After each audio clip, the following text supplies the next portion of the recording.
Traffic Avenue, the show for me and you. Mondays to Fridays, ooh, the Traffic Avenue. Traffic Avenue, the show for me and you. Mondays to Fridays, ooh, the Traffic Avenue. Flex. Buckle up and join the best. Let's see, relieve your stress. So yes, let the music soothe your soul and keep it going just to refresh. Buckle and enjoy the ride from 2 to the half of the 5. Mondays to Fridays happening live. Where we gon' have a ball, you can text your guys. Let me tell you what you really gotta do. You can count on us, we come through. We got everything you need, that's true. Are you ready for the Traffic Avenue?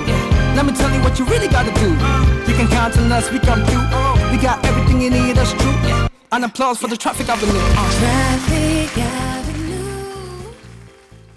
Detailed news, unparalleled coverage. City News on 97.3 FM. Eyewitness News. Be there as it happens. City News.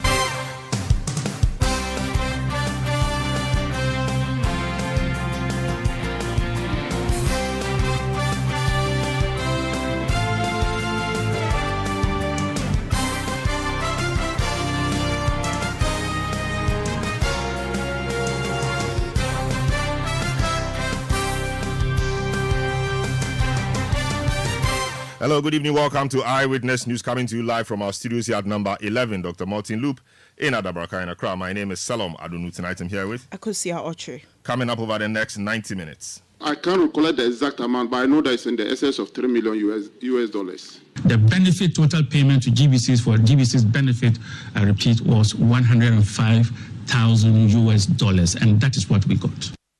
Now, how does $105,000 US dollars paid to GBC for the All African Games get represented by the sports minister as $3 million when he met the Public Accounts Committee? The GBC has since refuted the minister's claim. What is the missing link? We will find out. Also coming up, exhibition of voters register commenced today. We'll touch base with stakeholders on the assessment of the exercise on day one. Still on Eyewitness News. This Bagre Dam water spillage have come and spoil all our farms. They don't inform us early, and right now the crops too. This is the time for us to harvest them. Farms submerged in northern Ghana as Bagre Dam spillage begins. Meanwhile, the region or the part of Ghana is reeling under the impact of drought. Stay with 97.3 Citi FM for more on this and other stories. And in business, Stakeholders in banking sector advocate need to harness remittances as a critical driver for economic growth. There is more business in the next 50 minutes. Eyewitness News is live across the country on all our affiliates and around the globe at citynewsroom.com. In the Upper West region, this is Tumpani Radio 88.5 FM at Nadoli and Jurapa 96.1 FM. In the Upper East region, Recast 92.1 FM at Bongo Namu, and in the Northern region, North Star Radio 92.1 in Tamale. Also in the Northeast region, this is Nobia 98.1 FM at Narelugu, and in the Western region, Beat 105.5 FM at Takrady, and Sky Power 93.5 FM also in Takrady. In the Ashanti region, Focus 94.3 FM at the KNUST campus in Kumasi, and Orange 107.9 FM also in Kumasi. In the Volta region, this is Sela Radio 97.1 FM at Dabala, and Holy 98.5 FM at Aflao. In the Savannah region, this is Kasha 99.5 FM in Damango. Your comments are welcome via WhatsApp line 0549 986 996. You can also tweet at me at Salom Adunu. The hashtag, as always, is City Newsroom. Akosia has a first story.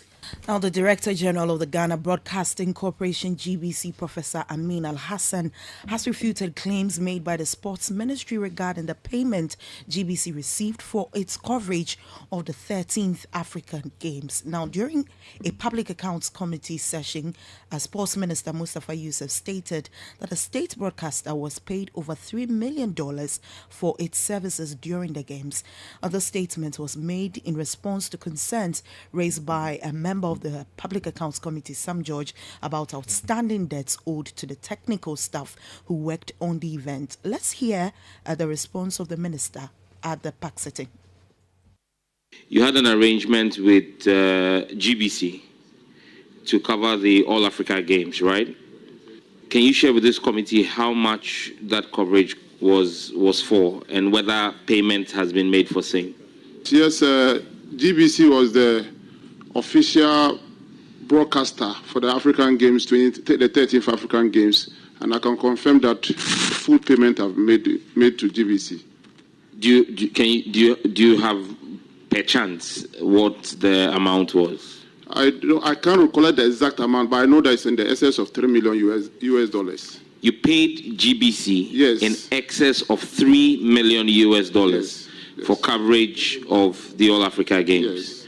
Chairman, I think that I would rest here and maybe the next time GBC appears before us, because most of the technicians who worked on the All Africa Games have still not been paid. And so we wanted to ascertain if you have paid and how much has been paid.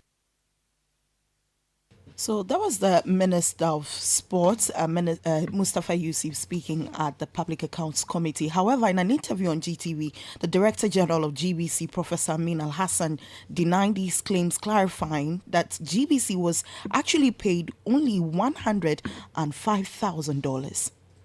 The benefit total payment to GBCs for GBC's benefit, I repeat, was $105,000 US dollars, and that is what we got. Now, but does GBC have any evidence to back what you're saying? Because, I mean, the minister is the one in charge. He has made a statement. Of course. What evidence do we have? We definitely have enough documentation. These monies are not paid in bags. They are paid through the bank, and they are indicated what the money is for. And before we do that, there's a letter we will receive from the ministry telling us whose payment it should be for. And so we don't act on our own, we act upon instructions. And that we have all the documentations, and we have everything in place to show that these monies, you see, public funds are not easily disbursed like that. GBC needs $3 million US to do a lot of things. And if we got the $3 million, we would have gone ahead to start spending on GBC's needs, including procuring an OB van. We didn't get that money. You heard there from Director General of the Ghana Broadcasting Corporation, Professor Amin Al-Hassan.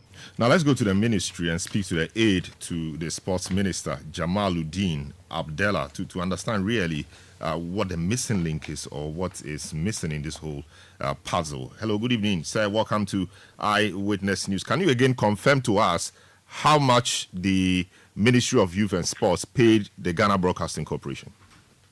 Thank you very much for the opportunity. First of all, I say good evening to yourself, your team, and your cherished viewers or your cherished listeners.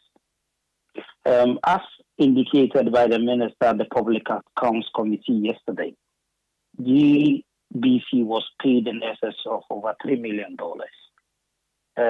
If you reference, I know you've intercepted copies of the contract agreement between the ministry and GBC, where the contract clearly stipulates that the amount GBC was charging the ministry is quoted, which was quoted in a contract, is $3.6 million. And during the meetings, GBC indicated that they do not have the capacity to do the production on their own. So they will be bringing in third parties. In the contract again, you would see that it is clearly stipulated how payments will be made to the third party. So what I will say is that the contract was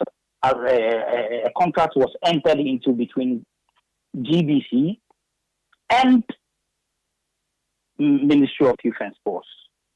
So you can't tell us exactly GBC, how much out of the $3.6 million is paid. Will you say that all the $3.6 million has been paid? I'm pretty sure you've intercepted the document. Yes, I understand that. The document, what is stated in the document will be different. Million. Yes, but the minister has indicated yesterday that full payment has been made with regards to that contract. GBC also has released a letter to Public Accounts Committee, where in the said letter, they quoted that they outsourced portions of the agreement to 3 companies, which they clearly stated the names of the companies in the letter. Nevertheless, they went further to say that the total amount of the contract, the benefits they had was $105,000. And we do not know whatever arrangements they might have had with their third party. What we know is what they indicated was the charge of the contract they would perform. They perform the contract as stipulated in the contract. Whenever there is a payment, GBC would write to the ministry to indicate where they want the payment to go. And if you listen to the interview of the Director General, he clearly indicated public funds are not funds you can just take anywhere or pick and use it to do whatever you want. You must clearly indicate where it is going and why it is going there. So the ministry is currently preparing a statement which will be officially released soon. Everything will be made clear, including the contract that was signed by the Ghana Broadcasting Corporation. I don't want to believe that the Director General is claiming that the minister misquoted the figure or the minister peddled falsehood. What I understand, listening to the entire interview, is that they brought in foreign production teams, and based on the amount the foreign production team charged them, they made commitments, paid everything, and what is left out of the $3.6 million is $105,000, which they were entitled to as Ghana Broadcasting Corporation. So the point you're making is that the ministry paid the full sum, $3.6 million, to the Ghana Broadcasting Corporation. However, the Ghana Broadcasting Corporation, for the dedicated channel and all of that they did, were or might have been only entitled to $105,000. And you are not sure whether they used the rest of the money to pay the third-party agents they used in the coverage or the production of the production activities of the All African Games. Is that the point you're trying to make? I cannot speak to that. What I'm speaking to is what the contract clearly stipulates and what the minister indicated. No, because the contract says that you pay them $3.6 million, but he is saying that the Director General is saying that you've only paid them $105,000 USD, and that they have documentation to back their claim. Exactly. So if you listen to the full interview, you would hear the Director General also indicating that they outsourced. If you give me work and I outsource the work, I have to pay the people I have outsourced it to, the third party. The contractor or the owner would only oblige by the contract. Well, however you pay your third party, this is your issue. So they have indicated that after paying all the people, the third party they contracted, they are left with $105,000 out of the $3.6 million. Fine. But the minister made a statement of fact. No, but I didn't hear the GBC director say that after paying the outsourced companies, that's what they have left. I have a statement. Yes, I think your producers, when I was engaging your producers, yes, I also they indicated that they've received evidence to that fact. I see. I also have the statement. I'm not sure the statement is saying that they paid outsourced people. You know, the statement says that they were only entitled to $105,000 USD. You know, the statement did not make the point anywhere that they were paid in total some 3.6 million. Okay, when you go into the contract. Okay, I've seen the contract. I've perused the contract. I've seen 3.6 million. Under assignment, under settlement and disputes, when you come point 3 under assignment, I don't know if You have that. Yes. Yes. So yes, you can read it to your audience. It said that the ministry shall not assign any benefit or interest hereunder to a third party without a written consent of GBC, and such consent, if given, shall not relieve the ministry from any obligation under this contract. Yes. So what does this mean? So clearly, it tells you that before any payment was made to the third party, GBC officially wrote, since they have a contract with us, officially wrote that pay this amount to these people because they rendered service under the contract we had with you. Okay, so your point is that because GBC of course, you are aware of the outsourcing arrangement. Yeah. And so GBC, hold on. So GBC would write to you to say that company A is provided a service to us, valued at, let's say, $200,000. So pay them directly. So the ministry will go ahead and pay them directly. Is that correct? That is what the contract says. So in essence, maybe our minister or your minister should have been a bit clearer. If they say how much money did you pay to GBC, I'm sure he should have provided some more detailed information in respect of this one. I'm not cutting you. Pardon my interruption. If we had gone into details of the interview of the Director General, we would have seen that he made those things clear. Let me quote what he said. GBC did not have the technical equipment to handle an event or series of events like a 2-week sporting field.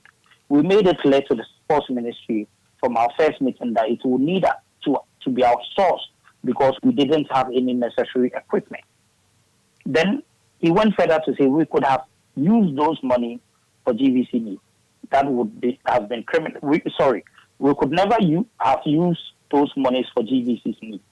That would have been criminal. We facilitated payments to foreign third parties who came in to do the production, not for GBC's benefit.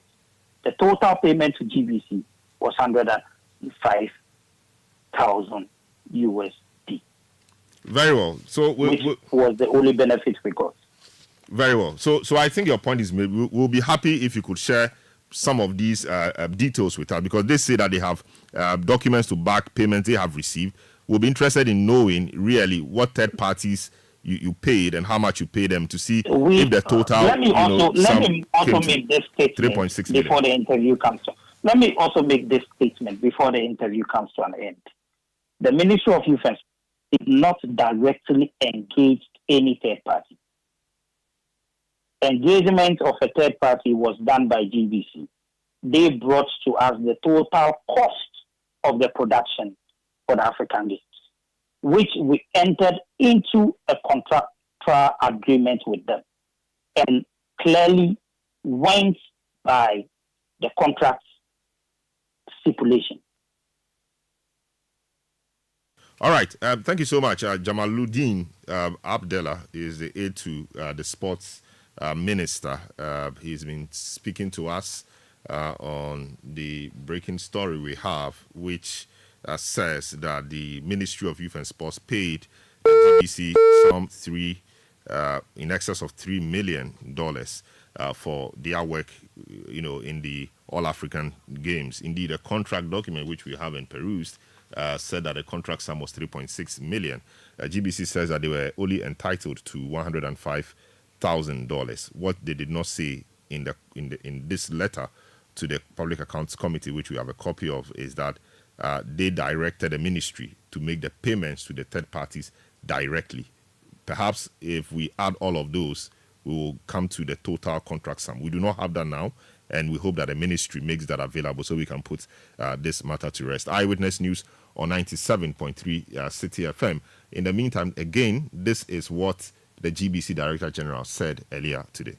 The benefit total payment to GBC's for GBC's benefit, I repeat, was $105,000, and that is what we got. Now, but does GBC have any evidence to back what you're saying? Because the minister is the one in charge. He has made a statement. Of course. What evidence do we have? We definitely have enough documentation. These monies are not paid in bags; they are paid through the bank, and they are indicated what the money is for. And before we do that, there's a letter we will receive from the ministry telling us whose payment it should be for. And so we don't act on our own, we act upon instructions. And that we have all the documentations, and we have everything in place to show that these monies, you see, public funds are not easily disbursed like that. GBC needs $3 million to do a lot of things. And if we got the $3 million, we would have gone ahead to start spending on GBC's needs, including procuring an OB van. We didn't get that money. All right, so you heard the Director General of the GBC, Professor Amin Al-Hassan. He is, of course, the Director General. He was speaking in response to that particular engagement at the Public Accounts Committee, which was occasioned by a question from Ningo Prampra, Member of Parliament, and PAC member, Samuel Nete George, who joins us on the line now. Hello, good evening. Sir, welcome to Eyewitness News. Your question raised quite a number of issues. Since then, some other explanations have come. Are you satisfied with the explanations so far that indeed the GBC only got $105,000 of the $3.6 million contract sum, and that the rest of the money might have gone to third parties contracted by the GBC itself to undertake some activity or work in respect of the All African Games coverage? Well, good evening to you. Good evening to your listeners. I would have to be questioned by the people of Ningo Prampra if I said I was satisfied. I asked the Minister of Youth and Sport a direct question. How much was paid to GBC? I didn't ask him about third parties. I asked him about GBC. How much was paid to GBC for the All Africa Games? He said in excess of $3 million. In excess of $3 million. He was categoric, and I asked him again, I repeated, I said, so you paid $3 million to GBC? He said, yeah. He made this comment under oath. At no point in time did he reference third-party players. And so, if GBC today, and again, Professor Amin Al-Hassan did not say that he received in excess of $3 million and that he used part of the money to pay third party and only $105,000 was for GBC. He didn't say that. He said the receipts of the monies, when he was asked by his host on GTV, he said the transfers came through the bank. There's receipts for all of this. And you are told specifically what the money is for and what you should use it for. In the tape he played, he said all of those. So if he had received $3 million or in excess of $3 million with clear specifications of X amount going to this agency, X, he would have stated things. He said the only monies they received was $105,000. Now, the disparity between $105,000 and in excess of $3 million is huge. And we need to investigate and interrogate that. Sure, but since that interaction between yourselves as PAC and the minister, further information has come out. And of course, can we not excuse a minister that, he's a minister. He may get just headline information. And as far as he knows, the contract he signed with the people suggests that the contract sum is $3.6 million. In fact, he couldn't even say the 3.6, he said in excess of $3 million. Now, the contract sum indeed is $3.6 million. GBC, in their letter to your committee, look at the wording, or listen to the wording. It said of the total payments made for the games, GBC was only entitled to $105,000. Therefore, the statement that GBC was paid in excess of $3 million comes as a surprise. So, the total amount for the production, as stipulated in the contract, could be $3.6 million. And indeed, the letter also says that it is important to clear that GBC was official broadcaster, but not responsible for the technical production of the games. Of course, the technical producers will have to be paid. The technical production was outsourced, as GBC did not have the equipment to produce the games. And so the following organizations were responsible for the technical production, PGS, Quality Media Production, the production room, etc. So the point the ministry is seeking to make is that, yes, the total amount of money that left the ministry coffers for the coverage which GBC was to oversee was 3.6. GBC is also saying that, yes, out of that, perhaps, we were only entitled to 105,000 for dedicating a channel and all of that. So where really is the disparity? The money was paid, but the money was paid to the outsourced people, and also to GBC, and GBC's portion is just 105,000. So maybe we need to investigate how much the others got, not to say that the GBC got all the 3.6 million. Are we together? We're not together, Selom. Selom, apart from this job you hold as the anchor for Eyewitness News, I know you to be a corporate comms person, corporate communications person, and also a lawyer. The contract you cited, was it between GBC and third parties, or the ministry and third parties, or the ministry and GBC? It was a contract between the ministry and Ghana Broadcasting Corporation. Have you seen any contract between the ministry and those third parties, or GBC and those third parties? No.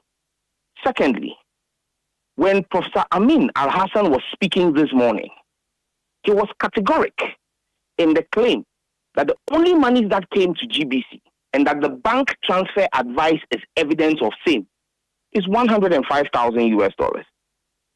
Now, if the ministry signed a contract with GBC for 3.6 million, it would suppose that any third party would be a subcontractor. This is Contract Law 101. Any third party will be a subcontractor of GBC. There must then be an SLA, a service level agreement, between GBC and its third parties. However, the government of Ghana, through the Ministry of Youth and Sports, will make whole payment of 3.6 to its contractor GBC. And GBC, on the basis of its SLAs with its third parties, will then effect payments to those third parties. So if the 3.6 million did not go to GBC, and GBC was only paid 105,000, when GBC had a contract for 3.6 million, as a lawyer, Salom, does that add up? And even Professor Amin Al-Hassan's letter to the Public Accounts Committee that you have cited states emphatically that the minister was in error. So it cannot suggest that the error is arising from me or my interpretation. And that Professor Amin Al-Hassan is trying to absorb himself of receipt, and GBC, of receipt of 3 million, in excess of 3 million or 3.6 million as the case may be. The minister then has questions to answer to the Ghanaian people on where the remaining $3,495,000 went to. Because if it's 3.6 million and 105,000 went to GBC, it means there is a disparity of 3,495,000. The minister has to explain to us where that money went to. The ministry official I just spoke to says that they have documentation from the GBC talking to them about third parties. And indeed, a portion of the contract says that, if any third party is to be dealt with, there should be a written consent of GBC, So they have this correspondence. Also, correspondence from GBC saying that pay third party A this amount of money out of the 3.6 million contract sum. So that documentation is there. Perhaps the Public Accounts Committee should ask for documentation. Yeah, that's what I'm saying. That perhaps the Public Accounts Committee should ask for those documentation so that we can all be privy to it and that we can push the discussion to its logical conclusion. Yes. The beauty of you being a lawyer and a journalist is that you are able to put your legal training to bear for the purposes of your listeners. I appreciate the fact that journalistic ethics may mean you cannot take a position on the story you are covering, but you can give your legal opinion on the subject matter. I have asked you a question in my previous submission. If there is a parent contract between GBC and the Ministry of Youth and Sports, and GBC is supposed to carry out work through a third party, where does the contract lie? Does the contract lie between the third party and Ministry of Youth and Sports, or the third party and GBC? Sam George, we need to see indeed the arrangement or the agreement between GBC and that third party. We need to see that and see what the mode of payment will be before we can drive this to a logical conclusion. You are avoiding the question I'm asking you. The contract we have all seen is the one between the Ministry of Youth and Sports and GBC. That contract is in the public domain. Any other contract that you are referencing is not in the public domain. Yes, but the fact that it's not in the public domain, Sam, doesn't mean that it is the entirety of the situation. We are doing this not to witch hunt, but to educate your listeners. So please, engage me. or please just accommodate the questions I'm asking. The point I'm making is the contract we have all seen, which is the parent contract, is between the Ministry of Youth and Sports and GBC. Now, that parent contract says GBC may engage a third party, true or false. But that parent contract states what the total amount for the production and broadcast is, 3.6 million. So GBC can engage any third party, and like the letter to PAC, they've engaged 3 third parties. Did GBC have a service level arrangement or agreement with a third party? And if that is the case, did GBC receive the money and do onward transmission or authorize those payments? Those are questions that need to be answered. Very well, exactly, and I'm with you on that. But we do not have that explanation yet, and we are saying that both of us. And so it is within my remit as a custodian of the public purse, representing the people of Ningo Pram Pram, whose taxes amount to that are part of the 3.6 million, to demand answers to the exactly. So we are all demanding answers. We spoke to the ministry official. We demanded quite some answers. He provided some answers. We will try to speak to... He provided answers by word of mouth. No, some answers, yes. Word of mouth will not suffice. Of course, we know that. We need to see contracts. Yes. We need to see the contracts, and we need to see the bank advices. I'm with you on this. And it says that they are preparing a comprehensive statement and that they have paper trail, they have correspondences between the GBC and the ministry. They've promised to release that soon. This letter came in today. Perhaps they are putting their house in order. I'm not speaking for them. But if by tomorrow or tomorrow next we do not have that, then we'll all go after them, all guns blazing. So it's a fantastic thing you did to expose this. And you've given us the lead, and we will follow up. But for now, the point I'm making is that the GBC's own letter to you leaves some room leaves some wiggle room. For example, they say that GBC was only entitled. Entitled, means that out of the 3.6 million, they could only that letter is of no legal consequence because that letter seeks to explain the circumstances to you. Pastor Amin Alassane cannot claim GBC was only entitled to $105,000 when a contract between the GBC entered into by him on behalf of GBC and the Ministry of Youth and Sport says that they were entitled to 3.6 million. That contract is the parent contract. So yes. Amin Alassane cannot make that claim and then expect that we will take it hook, line, and sinker. That's one. Two, there's a second part to this question, the question I asked, which Amin Alassane attempts to answer in his letter to the GBC, where I made the claim that I have evidence to the effect that GBC technicians who worked for the production and broadcast of the All-African Games had not been compensated adequately. He claims that 100 in his letter, he claims that is not correct because every technician who worked earned 100 Ghana cedis a day. But that will not be the case. Because I have in my possession, and I'll also be putting that out, memos from the Workers' Union of GBC threatening to put down their tools and stop the broadcast midway through the All-African Games because of the conditions, the fact that they had not been given any remuneration. In fact, at a point in time, one of the technicians of the GBC collapsed on the site because there was no food, there was no water, they had worked from morning, no food. He collapsed. I have his name. I will put it out. And so you see, this thing is a twin pregnancy.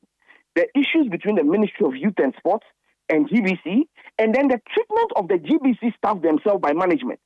I have memos, I have copies of the minutes of the meeting between the Director General, Professor Amin Alassane, and management, and the leadership of the Workers' Union, intervening and begging for the workers not to stop the broadcast. So there are issues that we will interrogate. When we are done discussing the money matters, even if it was $105,000 that was paid, we need to now understand from GBC how that money was disbursed and who got what and how it was paid. Because we are told that foreign broadcasters who came through the same GBC were paid 1,000 Ghana cedis a day as stipend. So why were the Ghanaian staff of GBC paid 100 Ghana cedis?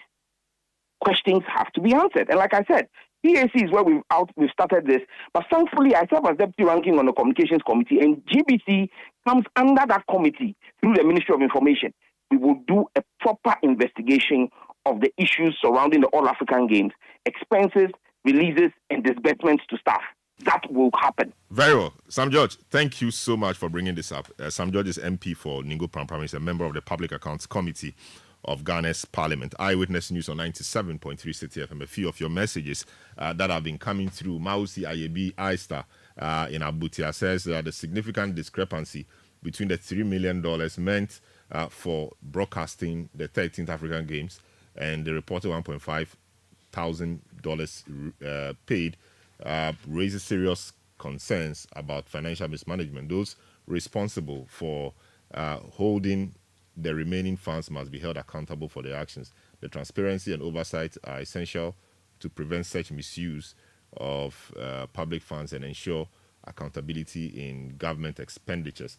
Prince Henry Nkofrida says, so there is no day we will wake up without hearing news of corruption in this Nana Bawumia-led MPP government. No wonder this government has made corruption one of their social interventions. You see the sports minister.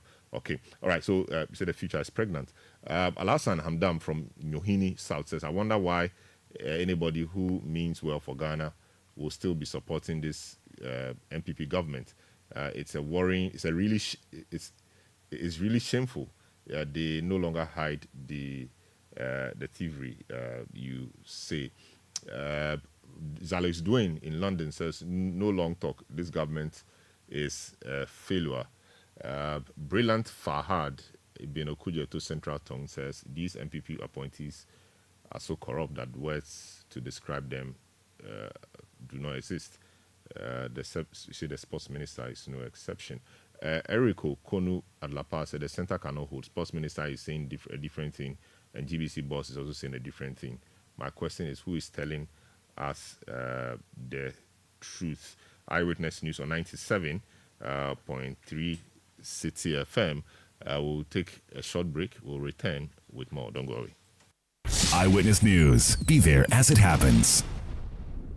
Oh, jump on now. Go, go. Google me. At what time when you come back where I don't hear the sound of your car? Why you buy new car? No, I don't change my car. It be the same ride. It be the fuel way I change. Way one shouts it. Ever since I started using the all-new Excellium Premium Fuel, fortified with 3-in-1 action. Oh, Joe, now my car they run like electric car. No, so. This is the type of fuel where they want to. Because now engine they cost. Where they want for way if I buy it go protect my engine. And with the small way I buy, I go drive, sir. Absolutely. It's like strapping a turbocharger to your engine and giving it a protector. And what they bust my mind says be the 3-in-1 action, no? Excellium they prevent up to 99% of deposit. It be anti-wear, some be anti-corrosion. One pair way now open there. Hey, so where can I find this magical fuel? Just head over to any Total Energy service station and your car will thank you. Hey, then make a finish my go be fast, then rush go Total Energies. My friend, but why your hand my go be inside? I give you info. Make a feel the go be too small. Go.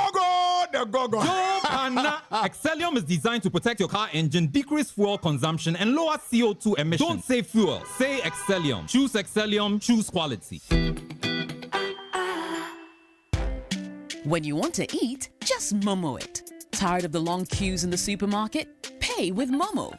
When you really want that beautiful new blouse, just Momo it. When you want to get a trim and get fresh to impress you know who, just Momo it. When you need to pay your utility bills and domestic staff, Shani Momo. When you want to send love to the family back home, send some Momo. Join the millions of MTN Momo users all over Ghana and live life the brighter way. So just Momo it. MTN. Are you searching for a world-class conferencing facility to elevate your next event? Do you need a bougie look for that all-important corporate, board meeting, or private social event? The Alisa Hotel Pavilion at Northridge. Our expansive conference center comfortably seats 1,000 persons in a theater-style setup. This makes it ideal for large conferences and exhibitions. Where there is the need to break out, the conference center seamlessly converts into 2 separate breakout rooms. With the importance of seamless technology integration, our facilities are equipped to support your audiovisual needs.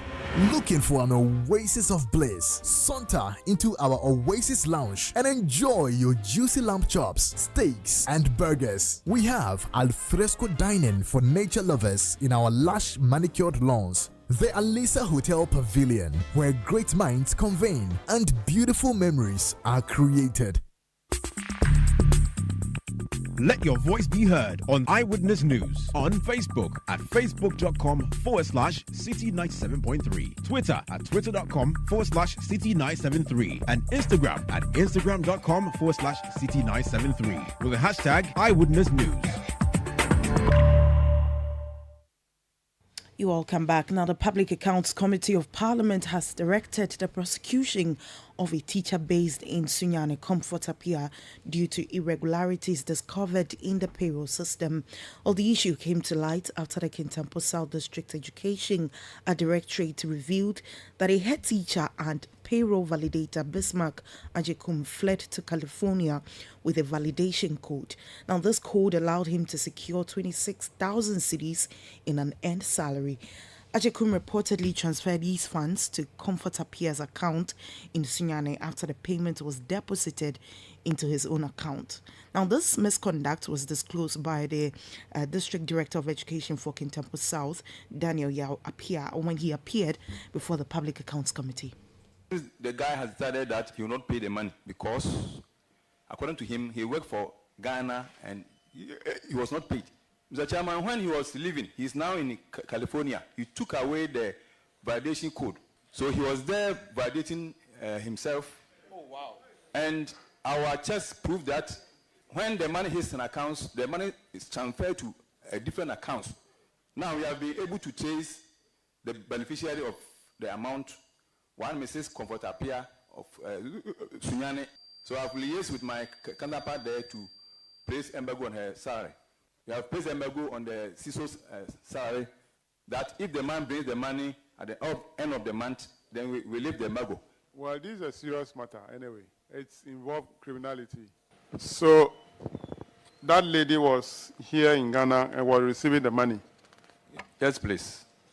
Okay. I think that we'll recommend for her to be prosecuted. That was the director or the district director of education in Kintampo South, Daniel Yao Apia, appearing before the Public Accounts Committee of Parliament. Now, away from Parliament, President Nana Akufo-Addo has labelled the controversies surrounding the sale of SNIT hotels as unnecessary. While speaking at the 12th Quadrennial Delegates Conference of the Trades Union Congress, the President urged Ghanaians to be mindful of their statements regarding SNIT assets. He highlighted that the Social Security and National Insurance Trust SNIT is diligently working to generate profits while expanding its operations. Of the improved performance of SNIT, which recently announced a surplus of 230 million cedis on its operations. This should be reassuring to organized labor and perhaps bring into sharper relief the unnecessary controversy that was recently generated by SNIT's efforts to offload non-performing assets in its hotel portfolio. It is my understanding that the transaction that was aborted represented the only occasion in recent history of SNIT that external investors sought to invest in SNIT's holdings.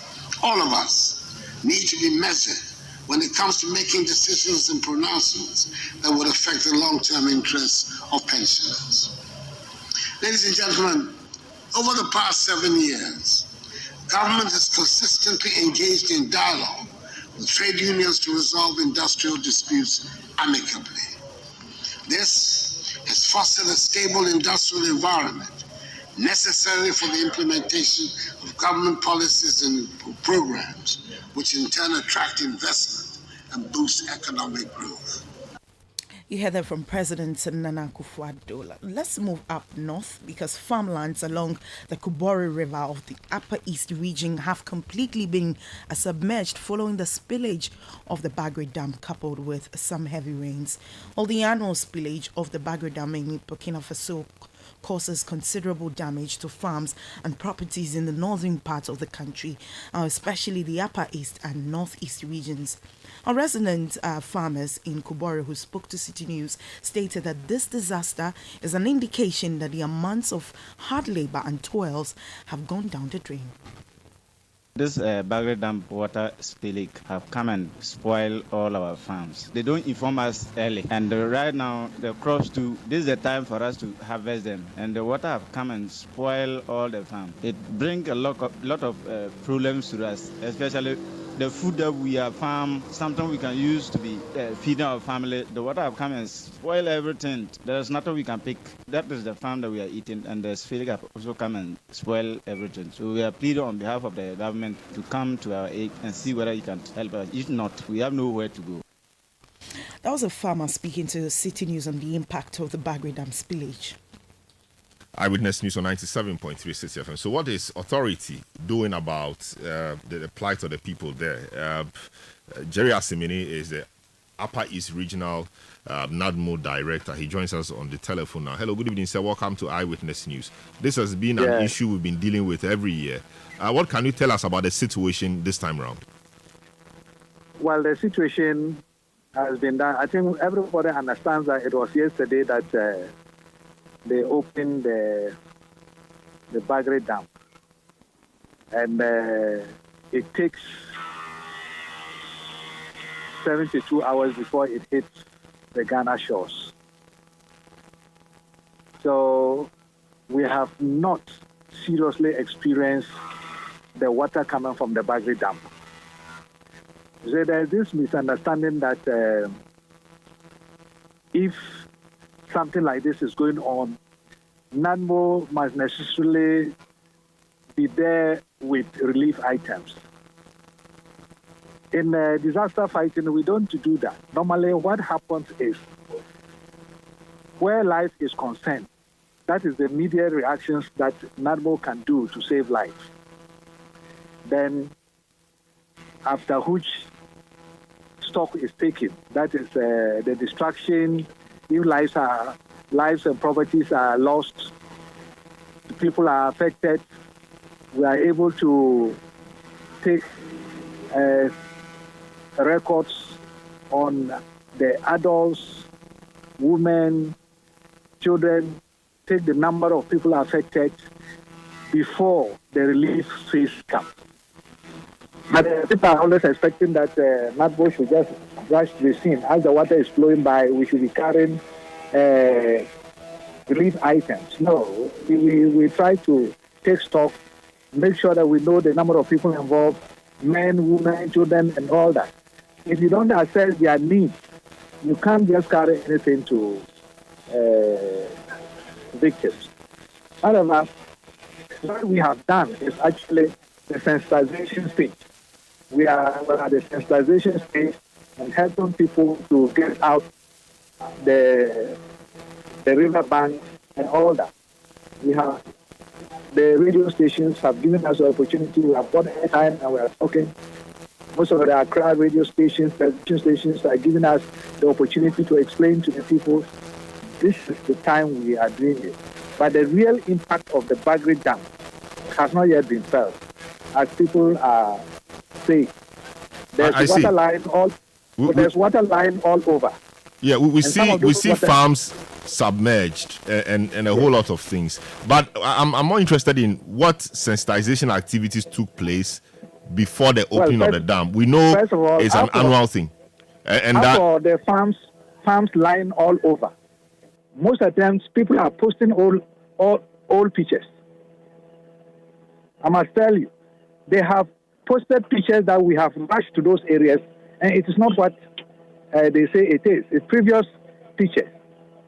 I'm not denying the fact that there's no water line. And those ones are as a result of the torrential rain that fell these few days, about a week now. But the Bagre effect has not yet been felt. That's one thing I want to make it clear. People can be being reported here and there, but I'm telling you that tentatively, the Bagre Dam effect has not yet been felt. They let out water earlier on, just to reduce the pressure on the walls of the dam. Yes, those waters came down, and we are realizing that water levels are increasing. But the water from the Bagre Dam has not yet flooded the place. That one I have to make it clear. Very well. Yes. So very well. So you're asking people to move. Do they have a place to go to, or where are they really supposed to go to? We most of the people along these river banks, the farmers, they already know where to go because this thing has been a yearly thing. They know the schools, they know the neighbors, they know the churches, they know the mosque that we normally would house them. So it's just a normal reminder that we need to do to them, but they know. But so far, we have not yet reached there. It hasn't yet affected lives of people where we have to move them. But moving them, the instant items that we have to supply is burden. that is the mattresses, the blankets, the mosquito nets, the mosquito coils. We are ready with those things. So it is hoped that regional minister called for an emergency meeting yesterday. We met. That is the RESEC team, the security setup. They are all alert. They have visited most of these areas. This afternoon again, we called for a meeting that we have to visit certain areas, especially the confluence. The confluence is the two rivers meeting point. That is the Kopenga Dam and then the Bagre Dam. Fortunately, the Kopenga Dam has not been opened. It's only the Bagre Dam. And if only the Bagre Dam, it also depends on the number of valves they have opened. So we are not getting much details again from the Sonavel people. But all that we know is that anytime now, we begin to feel that of the Bagre Dam. But hopefully, our sensitization, we have spoken to the chiefs, we have visited farmlands, we have asked them to move away, shepherds, we've advised parents not allow children send animals to the banks. We've done so. And then as we talk, all our people are all on radio talking to communities to move away. So that is what we have done. I see. So as we speak, sensitization is ongoing and the people are moving to the safe havens you say they know. So how is NADMO preparing to receive them? People are not yet moving. They are not moving yet. I see. They are not moving yet. Very well. Thank you so much, Jerry Asemeni. Yeah, you are asking of how NADMO would feed them. Yes, preparing to receive them. I thought they had moved already. To receive them. Yes. That's what I've just said. We are ready with the blankets, the mattresses, the mosquito coils, the detergent. That is the immediate things that we need to do. Very well. Before it comes to the feeding aspect or the resettlement aspect. Very well. Thank you so much, Jerry Asemeni, Upper East Regional Director of NADMO, for speaking to us on this. Eyewitness News on 97.3 Citi FM. To some other story, we know that yesterday there was some agreement reached between CTAG and the government on their ongoing strike. They've been on strike for the past 8 to 9 weeks or so over some matters around their conditions of service. Today, they say that at a meeting with the National Council, they have resolved to call off the strike or to suspend the strike to see if the discussion and the agreements they had with government will be implemented or will materialize. Prince Obinhima is the national president of CTAG. He joins us on the line to tell us exactly what they agreed on and what the conditions are. Hello, good evening, sir. Welcome to Eyewitness News. So, what did the agreement say and what conditions are you waiting to be met before you totally call off the strike? Good evening, sir, and thank you for this wonderful opportunity. And let me wish all people who are listening to you and watching you well.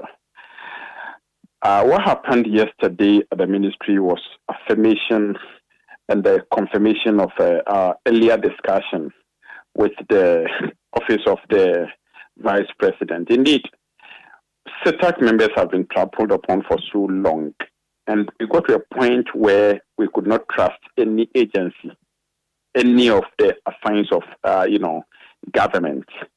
And we're prepared to push it up to only where God knows. But for the respect that we have for the office of the vice president, when they met us, the meeting occasioned by Honorable Fred Oware, the senior advisor to the vice president, Honorable Baumia, His Excellency Baumia, promising that they were going to, one, see to the fact that the migration which has been started will not be something in a flash.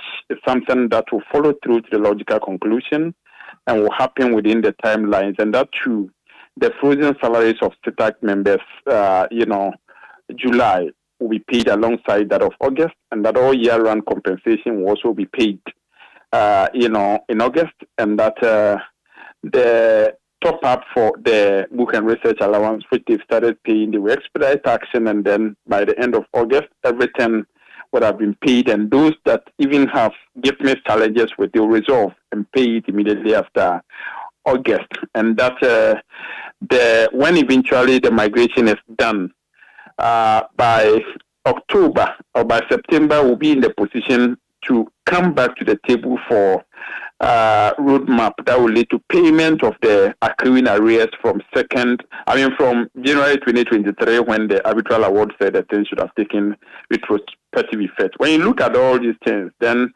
we thought we just had to give the office of the vice president that respect and benefit of the doubt. So we needed the technocrats who were going to implement all of those things to confirm those things and show us evidence, particularly with the migration, where they wanted to see it in the system, what they were doing, to see that indeed what they have talked about were really happening. We got satisfied that all those things were happening. So in view of that, Council of the Association met this morning and unanimously agreed that we have to call off the action and reference the vice president, so that if by October we don't see all these things, getting actualized, then we will not be blamed for anything untoward that happens again. So that's why we have, taken this decision. Right, very well. So what then happens to the students? They've lost time. How do we work to recover the lost time?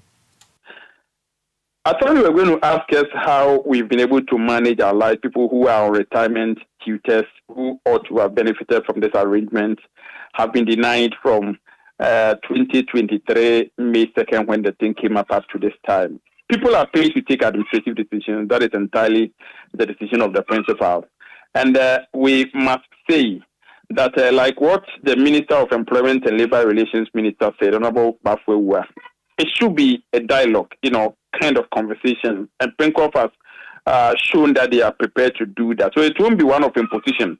Well, some time ago when it happened, we were compelled to teach up to 9 p.m., 10 p.m., where we'll start teaching the following day, 5 states. We're not prepared to go along that tangent. We'll teach normally, because it was no true fault of ours. Since the institution of Ghana in the National Labour Commission, it's on record, but ours is the only legal strike that Ghana has seen, where we've gone on strike for 2 solid months. The National Labour Commission has not been able to pronounce it illegal. They have failed in their attempt to secure court injunction to stop us and all of that. So we did not fault in any way. So if we are looking at Ghana in the face to say that we've called it off, there is no way anybody should impose anything that will, put our health and what have you under pressure. We are open to discussions and options so that we offer suggestions as to the way forward. Very well. Thank you so much, Prince Ohemin Hima, President of CTAG, for speaking to us tonight on Eyewitness News. They've called off their strike, and they are hoping that government will meet their side of the bargain so they do not return to that industrial action again. We go to exhibition now. Yes, and day one of the voter exhibition exercise recorded low turnout at several polling stations in Accra. Well, the exercise, which began today, is scheduled to run until August 27, 2024. The Electoral Commission has stated that during this period, registered voters can request the inclusion of omitted names, object to entries on the register, and also remove names of deceased individuals, among others. An exhibition officer at the YMCA polling station in the Korle-Klottey constituency, Emmanuel Akwa, expressed concern over today's low turnout and encouraged eligible voters to use this opportunity to address any discrepancies as the general elections approach.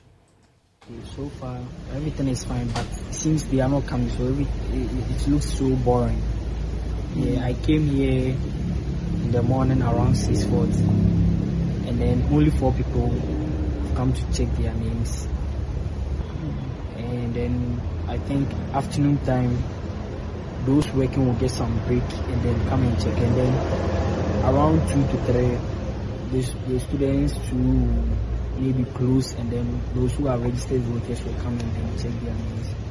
So I'm expecting like 50 people. But for now, it's boring. Only 4 people for about 4 hours ago. Would you say it's just the normalcy with first time and first day exhibition that people do not come by, and subsequent days they will repeat? Okay, sure. I think the first day too counts, but you see, in recent years too, people find it difficult to come because they know their names are there, and then they started voting since, and then whenever they go to the polling station, they find their name in the register and then they are able to vote. That was an exhibition officer at the YMCA polling station in the Korle Klottey constituency. Emmanuel Akwa speaking to my colleague Kennedy Chumesi. Now let's move to the Ashanti region, where Citi News observed during a visit to some centres that a lot of potential voters had not visited their centres to verify names in the register. An Electoral Commission official, Solomon Osei Kankam, spoke to Citi News. We're here exactly at 7 o'clock. And as we speak, we have about 6 people who have come to check their names so far. So that is what we've been able to do for now. There are somebody to has come. So we believe they will be coming. And usually on the first day, they normally don't come in their numbers. But as the days progresses, then they will come. For now, we have 5 centers. And each center is over 300.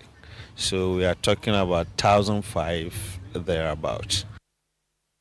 That was an Electoral Commission official, Solomon Osei Kankam, speaking from the Ashanti region. Eyewitness News. Be there as it happens. Are you feeling tired after a hard day's work? Have you lost your appetite even for your favorite dish? Payroll Blood Tonic is a nutritionally balanced, pleasant-tasting tonic fortified with iron and vitamins to boost your appetite and energy levels for high performance. Viral Blood Tonic, easy to take and good for the whole family. Viral from Danex Iting Starwin PLC. If symptoms persist after 48 hours, consult a physician. This advert is FDA approved.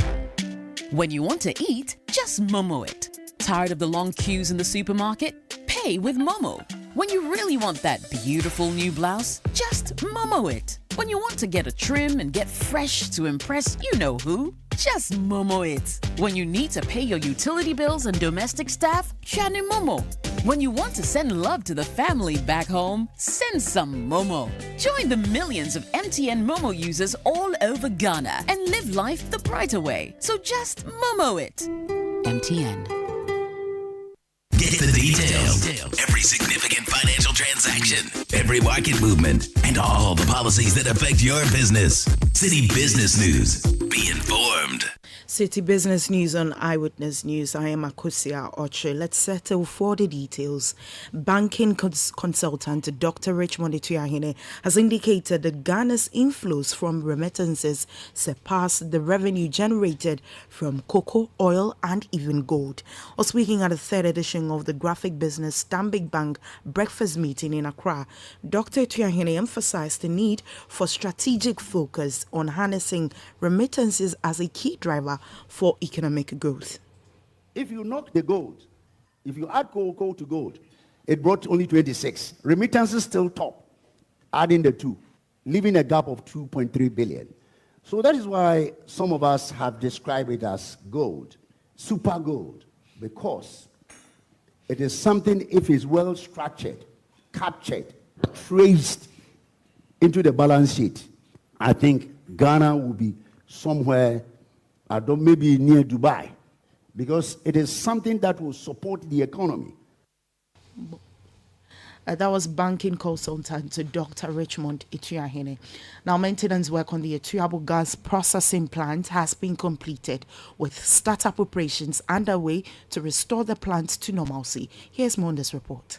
On August 1, Ghana Gas Company Limited announced a scheduled maintenance shutdown of its gas processing plant and offshore gas export facilities, which was set to last until August 17. During this period, Ghana Gas used lean gas from other sources and worked to complete the maintenance within the specified time frame. The company emphasized that the maintenance was necessary to uphold high operational standards and prevent unexpected disruptions. According to Citi Business News sources, the maintenance work on the Etuabo gas processing plant has been completed on schedule, with processes underway to fully restore operations by Friday, August 23.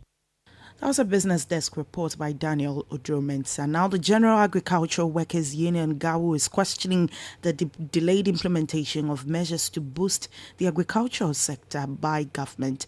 Well, this comes as Vice President Dr. Mahmoud Bawumia says the next MPP administration under his leadership will prioritize investment in the agricultural sector to upscale production and increase yields. To achieve this, he emphasized that the construction of the Pualugu Dam will be a key priority alongside leveraging technology to boost large-scale agriculture. In an interview with Citi Business News, the immediate past General Secretary of GAWU, Edward Karewe, called for a relook at government strategies to enhance the agri sector. It's just very much surprising that we are still talking about what we will do, because I've heard His Excellency the Vice President talking about using technology-based practices to be able to upscale agricultural production and reduce prices. The question one will ask is, why didn't we use this in the past? We've had a very flagship program like Planting for Food and Jobs, in fact, whereby we spent about 3 billion Ghana cedis funding it. So why didn't we use these technological-based methods to make sure that the Planting for Food and Jobs was successful? Edward Karewe is the immediately past General Secretary of the General Agricultural Workers Union, GAWU. Now, the Ghana Cocoa Board has disclosed that 1.6 million Ghana cedis of its investment has been locked up with the SNIT Bank as a result of the government's domestic debt exchange program. While appearing before the Public Accounts Committee of Parliament, the Deputy CEO of Cocoa Board in charge of Finance and Administration, Ray Ankra, says an amount of 200,000 Ghana cedis has been retrieved out of the total amount of 1.8 million cedis, with efforts underway to recover the outstanding funds. Honorable Chair, Cocoa Board is pursuing the amount. So far, Zenith have paid 253,000. 55,000 of the total amount. So we are still pursuing the remaining amount. Thank you. When did they promise to pay SNIT? Yeah. Honorable Chair, what we do is every now and then we hold meetings with them. We remind them with letters. So we are sure that once the funds are available, they transfer it into our account. That was Deputy CEO of Cocoa Board in charge of Finance and Administration, Ray Ankra. Let's still stay with Cocoa Board. This time around, it says the increase in its administrative expenditure for the year 2023 is as a result of the rehabilitation of cocoa swollen shoot disease farms. While Cocoa Board says the production of these farms is not corresponding to the investment made because of the farms that are still young in nature. Well, the minority in Parliament recently disclosed that cocoa production dropped to 655,000 tons over the last 4 years, whereas Cocoa Board's head office expenditure surged to approximately 3.4 billion cedis in 2023. Appearing before Public Accounts Committee of Parliament, the CEO of Cocoa Board again, Joseph Boanyinedu, provided justification for the increase in administrative expenses. The increase in administrative expenditure is largely as a result of the rehabilitation program that Cocoa Board is undertaking. The rehabilitation is rehabilitating cocoa swollen shoot virus disease farms, CSSVD farms. We've come here and explained this issue before that there's no known chemical remedy, and the only solution is to cut the trees and replant, which the farmers cannot do. So we went to AFDB and secure funding. And if you look at the amount there, almost a greater portion of that is going or have gone into the rehabilitation program. That was Chief Executive Officer of Cocoa Board, Joseph Boanyinedu, wrapping up the Tuesday edition of the Citi Business News on Eyewitness News. I am Akosia Otre. Up next is Point Blank. Eyewitness News. Be there as it happens. Oh, jump on now. Go.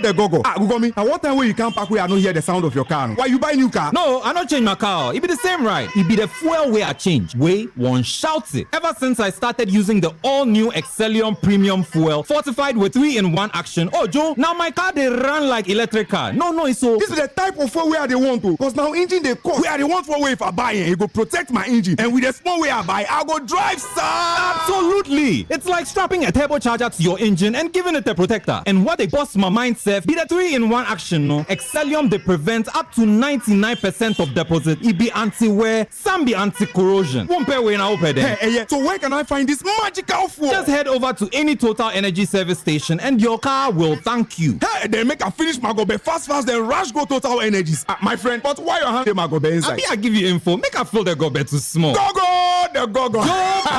Excellium is designed to protect your car engine, decrease fuel consumption, and lower CO2 emissions. Don't say fuel, say Excellium. Choose Excellium, choose quality. When you want to eat, just Momo it. Tired of the long queues in the supermarket? Pay with Momo. When you really want that beautiful new blouse, just Momo it. When you want to get a trim and get fresh to impress you know who, just Momo it. When you need to pay your utility bills and domestic staff, Shani Momo.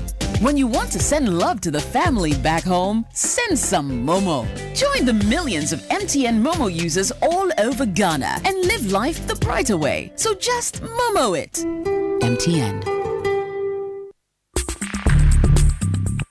Let your voice be heard on Eyewitness News on Facebook at facebook.com/Citi97.3, Twitter at twitter.com/Citi973, and Instagram at instagram.com/Citi973 with the hashtag Eyewitness News.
And tonight on Point Blank, we go back to the MPP manifesto launch and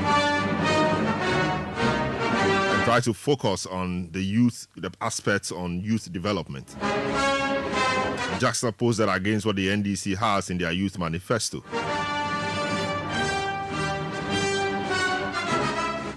Let's hear Dr. Baumia speaking about what he intends to do to equip the young people with digital software and vocational skills if elected president.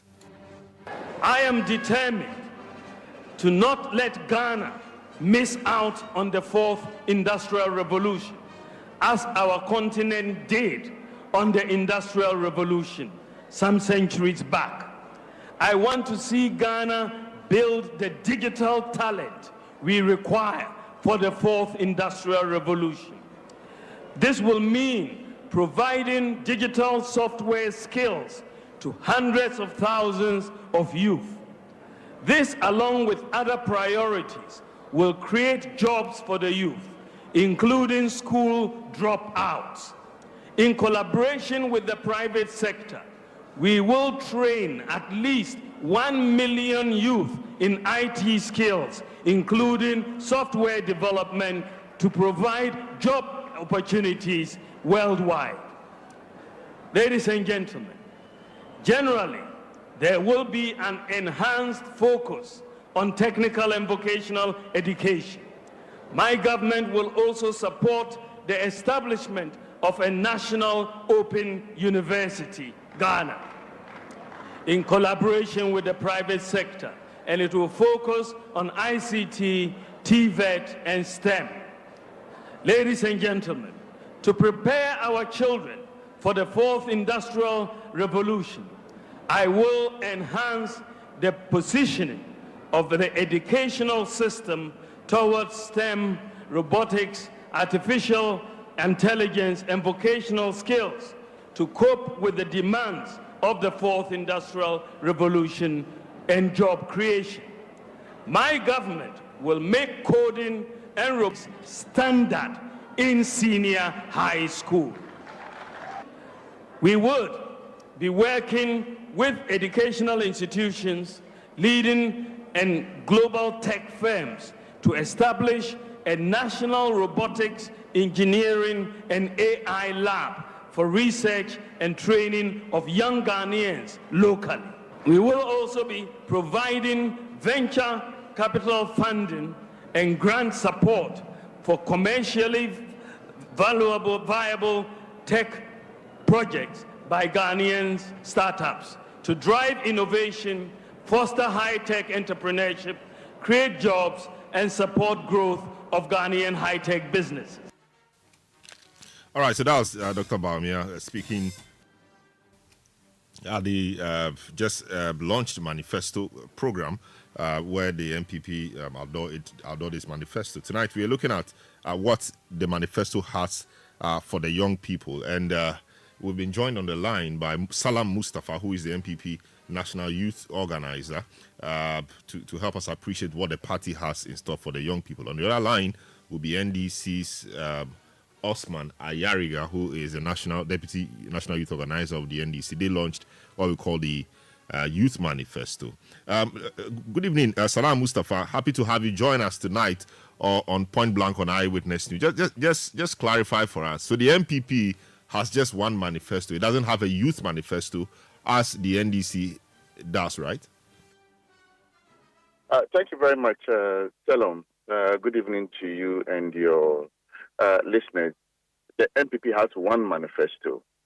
Let's make that very clear, which encompasses everything the MPP envisages to do, which includes the youth.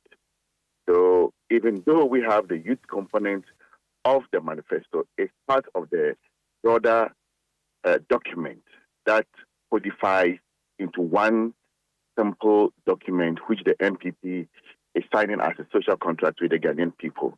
So we have one simple document. Very well, that's fine. So what does the MPP see as the most important issue confronting the young people of Ghana today? Jobs. If you listen to the Black Bear very, very well, he takes on the issue of job creation very, very seriously. The state of the Ghanaian youth, where we are and where we need to go. So he makes it very clear that he needs to prepare the Ghanaian youth for the fourth industrial revolution, which is inevitable. About 3-4 days ago, I read a piece of news item relative to, I think, Amazon, where 12,500 people have been laid off work due to the influence of the coming fourth industrial revolution. So clearly, every country should begin to prepare its young following, especially for this eventuality. So Dr. Bawumia makes it very, very, emphatic that he's going to make sure that we prepare the young, people for the fourth industrial revolution. He makes the further point that he would train 1 million young people in ICT coding, software development, and all that. Today, if you look at India has become a world titan as far as technology is concerned. They didn't achieve that, on a silver platter. It was through very careful preparation of the country to think towards that direction. And it's exactly the same mindset that the flag bearer of the New Patriotic Party, Dr. Mahmoud Bawumia, is thinking, that if we begin to prepare our people now, we will certainly, be absorbed in the fourth industrial revolution, where Ghanaians can even play a much bigger role. It will not be out of place to see Ghanaian youth, living in Ghana here and, doing big things in India, Silicon Valley in the United States, and the rest of the world. So he's quite, very, very particular about it. Now, if you take the issue of job creation, which the flag bearer takes very, very seriously, you see, this is not about a senseless policy of 133, where you cannot tell where the jobs are going to come from. The existing ones is what you want to reshuffle. That's not how, empowering youth, work. That's not the way to develop, young people.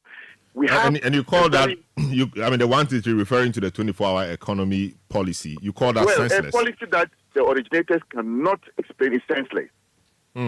It's senseless. If they can, they should explain it. But that's why they talked about 133. They say one job will be done by 3 people in 3 different shifts. So that's 133. Yeah, tell them. I don't know if you understand it. Do you understand it yourself? It's a very senseless policy, and that's why they are struggling very, very hard to give a definite explanation to aid. The flag bearer says something different. The chairman and all the actors say different things at different points. That's what makes it a very, useless policy that they cannot even explain. But that's not what they're talking about. Very well. Let me speak to your let me speak to your colleague on the other side. I mean, just to bring him into the discussion. Osman Ayariga is the Deputy National Youth Organizer. Osman, welcome to the program. Like I asked your colleague Salam, what does the NDC see as the most important matter confronting the youth of Ghana today? Thank you very much, Salom, and good evening to you. Good evening to your cherished listeners, and good evening to the youth of this country. Good evening to Salam, and of course, good evening to the 1.9 million unemployed youth of this country who are listening to both of us and listening to the MPP that has disappointed Ghanaians woefully. The issues that confront young people in this country is all about employment. If you have a certain government, which, of course, its head of economic management team was Alhaji Mahmoud Bawumia, who mismanaged this economy. And at the time they took over the affairs of this country, you had unemployment rate hovering around 8%. And today, unemployment rate is hovering around 14%. And these people still have the moral right to come back and be making any more promises. Then it's an apology coming from such a government. So the youth of this country are woefully disappointed in this government. And of course, they will show them the exit.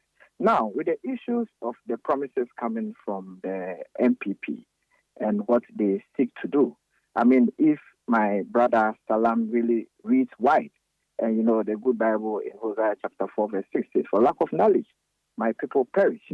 If Salam really reads wide, he will know that the promises they are making today in their own MPP manifesto were captured way back in the NDC's manifesto in 2020.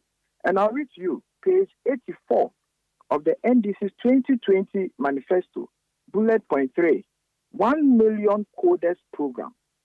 And it reads, this initiative will be implemented through a public-private partnership to provide free training to 1 million youth with knowledge and skills for A, coding and programming, B, web development, apps development, etc. C, expand opportunities in the knowledge and ICT-based economy.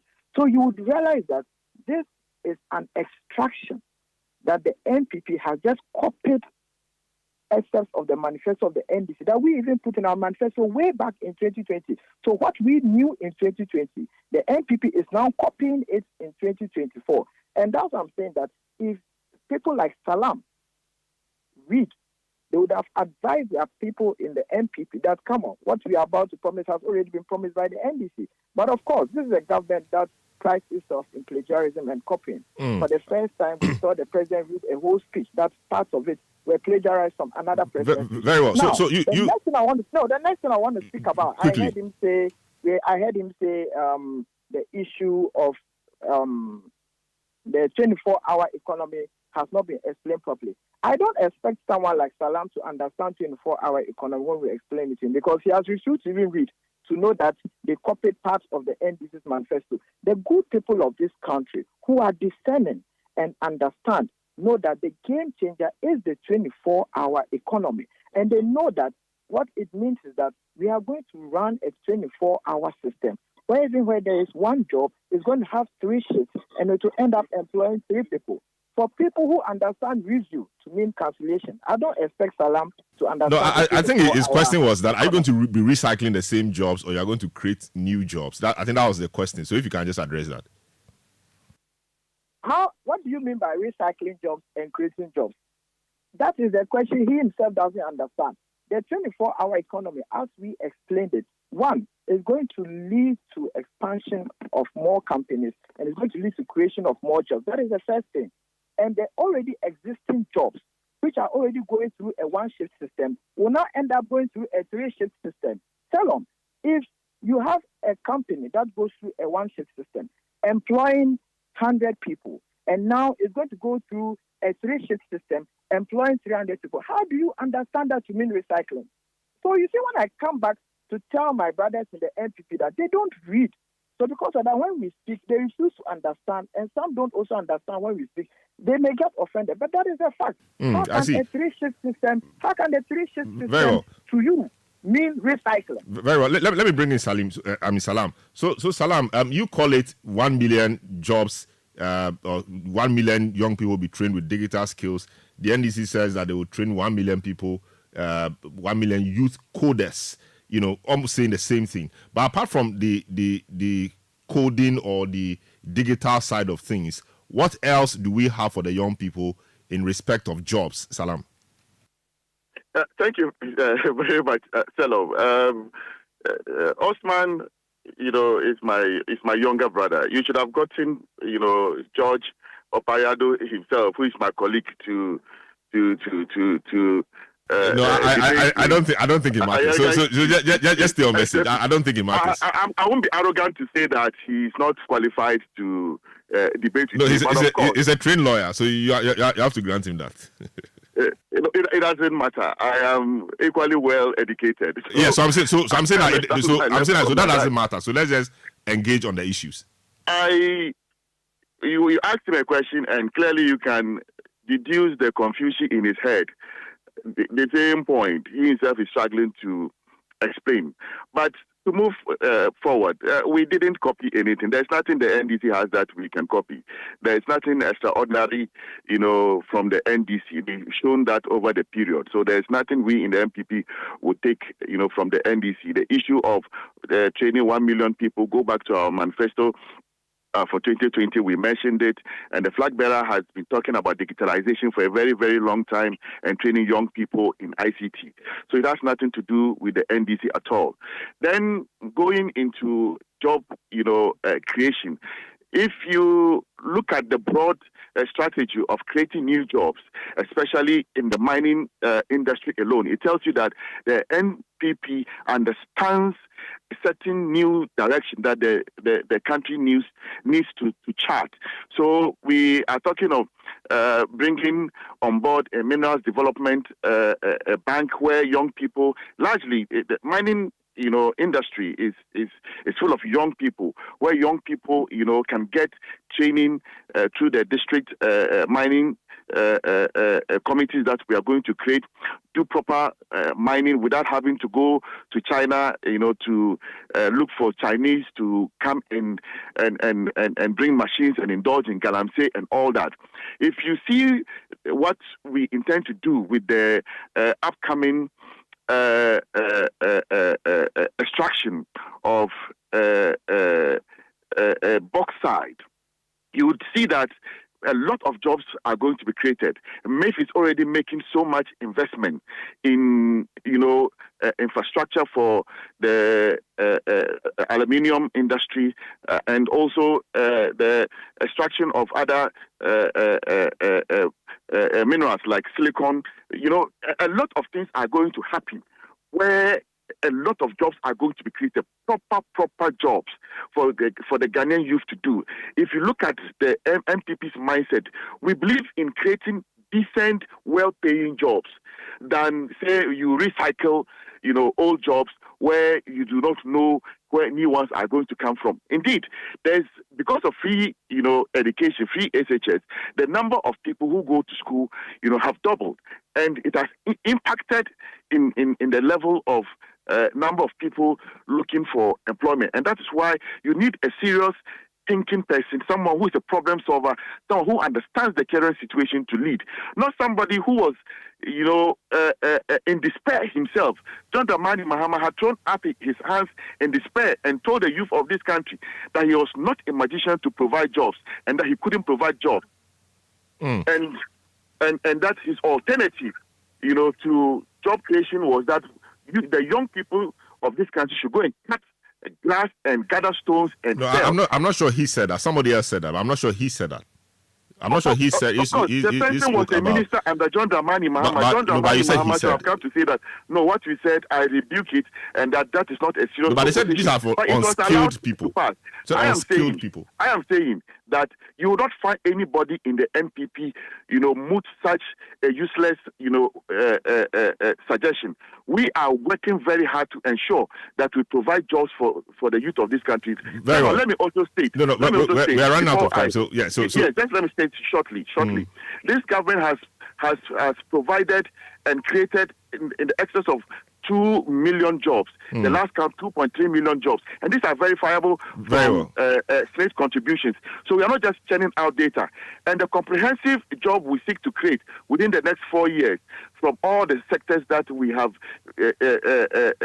mentioned in our manifesto, the collective ability to create jobs runs into about 3 million new jobs that we seek to create within the next 4 years under the presidency of Dr. Mahmoud Bawumia. Great, thanks so much, Salam. So, Osman, you have the final word on this. Apart from digitization or the coding program, in 1 minute, tell us what else the NDC is promising the young people. Salam, if I heard my brother Salam very well, he spoke about the fact that it's in the MPP's manifesto. And I tell you that my brother Salam and the MPP, they don't read even their own manifesto. They haven't read it.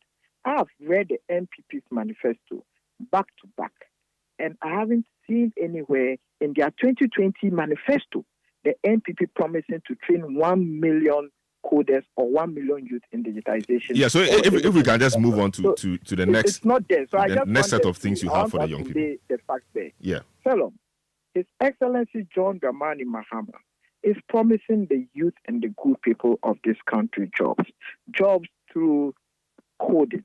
That we are going to train 1 million youth in coding. Quite apart from that, not only are we focusing on coding, we are also focusing on agriculture. How do we create an enabling agricultural environment for young people to go into agriculture? We are going to form what we call the Farmers Service Center that will provide inputs, provide incentives, provide training for young people who want to go into agriculture. Again, we are also having the tax incentives and tax reduction for young people or youth who want to go into business. Above all, John Dramani Mahama, His Excellency, is saying that he's going to create an enabling economic environment for businesses to thrive. His Bawumia, Salam's own Bawumia, who promised us that he was going to manage this economy, who promised us good inflation rate. Today, inflation is at a double digit, and it went to its all-time high, 50-something%. Today, it is at 20-something%, and they are saying that we should applaud them for bringing inflation to 21%. Today, the exchange rate is at 17 Ghana cedis to the dollar. Today, businesses cannot thrive.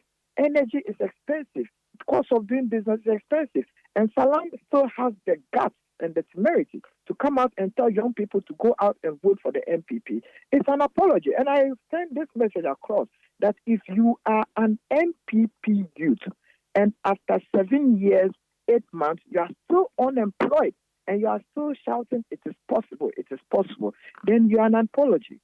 You are an apology. You need to rethink, you need to recalibrate, and you need to join the train of His Excellency John Dramani Mahama to building the Ghana you and I want to be in. So, Salam, the manifesto of the NDC in its composite form will be launched on this Saturday. Very well. At the Winneba University.